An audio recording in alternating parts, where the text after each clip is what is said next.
One thing I love about watching the greats in any field is that they have the similar traits that we can apply to our real estate business.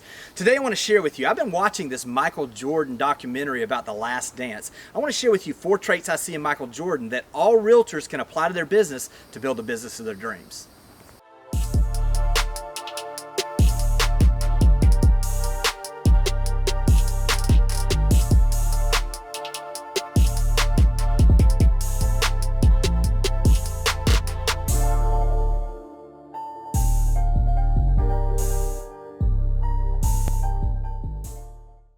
I've been loving watching this documentary about Michael Jordan, The Last Dance, because what I love about it is it talks about his story from the beginning all the way until the end of his career in basketball. One of the things that I've noticed is there's certain traits that he has had in his career that have really driven him to success, that it's a process. And so what I want to do today is kind of talk about the process he went through, how you can apply that to your real estate business, and how it'll make a difference in not only your daily activities, but what your business will look like once you get through your career. The first thing is this: Michael Jordan was persistent.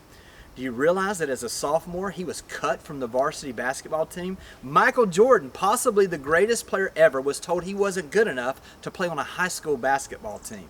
You see, what can happen sometimes is we get to a place where we start looking around at what other people are doing. We begin to understand that maybe some of the things we've been doing, maybe we need to get better at them. Maybe we understand when we're told no that maybe it's an opportunity for us to refine what we've been doing and get better. You see, Michael Jordan came home. He was pouting. He told his parents, I didn't make the team. I just want to quit.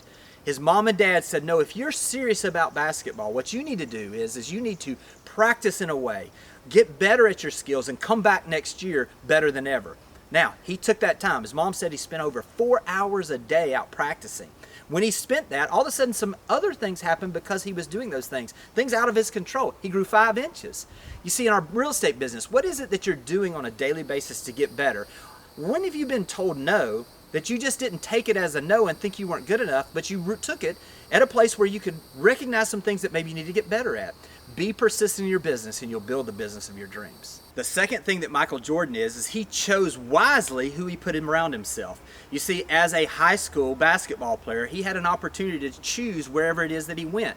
Who is he going to surround himself with as far as a coach? Who is he going to surround himself with other players that were going to push him on a daily basis? You see, what Michael Jordan did is he came to a place where he decided, you know what? If I'm going to be the best, I got to surround myself with the best. I want to ask you this. Who's speaking into your business right now? Who is it that you're surrounding yourself with in masterminds or other agents? Now's a time to realize that this is a time really when we're in a transition of the market, maybe a great time to realize, am I in the right place or not? Choose the people you spend time with. Once Michael Jordan did that, by choosing North Carolina and Dean Smith as his coach, he got better every single day he was in college, which propelled him into the rest of his career. The third thing that Michael Jordan did is that he realized once he got around some of the best people that he had to be the hardest worker in the room.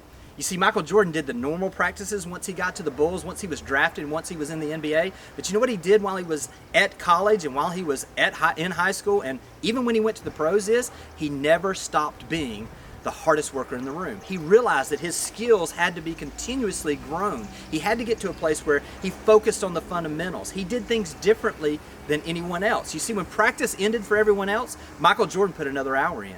I want to ask you this. What are you doing in your business that's above what everybody else is doing? What are you doing that other people aren't doing? What time are you spending? How are you focused on certain aspects of your business that you know you're doing more than maybe your competition is doing? How are you adding more value to your clientele? You see, when you work harder than anybody else, you're going to get better results than anybody else. The fourth thing that Michael Jordan did is he won a national championship in college. He ended up winning multiple championships in the NBA. You know what he did best that I love the most is he never got complacent. You see, he literally has said that when he won the championships, whether it was in college, whether it was in the NBA, you know what he did the day after that? He went back to work. He showed back up and took advantage of the fact that everybody else was then getting complacent. People even on his team. You know, in the documentary, it talks about the fact that he was so upset that the other players were celebrating the championship too long. He wanted them to get back to work because he knew the next championship was right around the corner. You see, he continuously moved the goalpost for his goals. Once he achieved certain things, then he set the goalpost next and he began to work and move forward at all times. Who is it? And listen, think about your business. What are the areas of your business you feel like, yeah, I kind of got that figured out? What are the areas of your business that you're like pretty satisfied with? I think now is the time for us to really reevaluate every area of our business. The things that you're good at, drive home, get better at those things. When we don't get complacent in times when we've had some success, or even in times when we've had a little struggle and we're like, well, I'm going to be fine. Now's the time to really drive home the things that you know you've been good at and make them great. What I love about studying the greats of any industry or any business is there's traits that we can see. You know, I've mentioned these about Michael Jordan. I would encourage you, go out, find some people in other industries, in sport, study their biographies. You'll begin to see these traits, then apply those to your business. You see, when you come to a place where you apply these to your business, you add value to your clients, your business can't help but grow. Hope this is helpful, and I'll talk to you soon.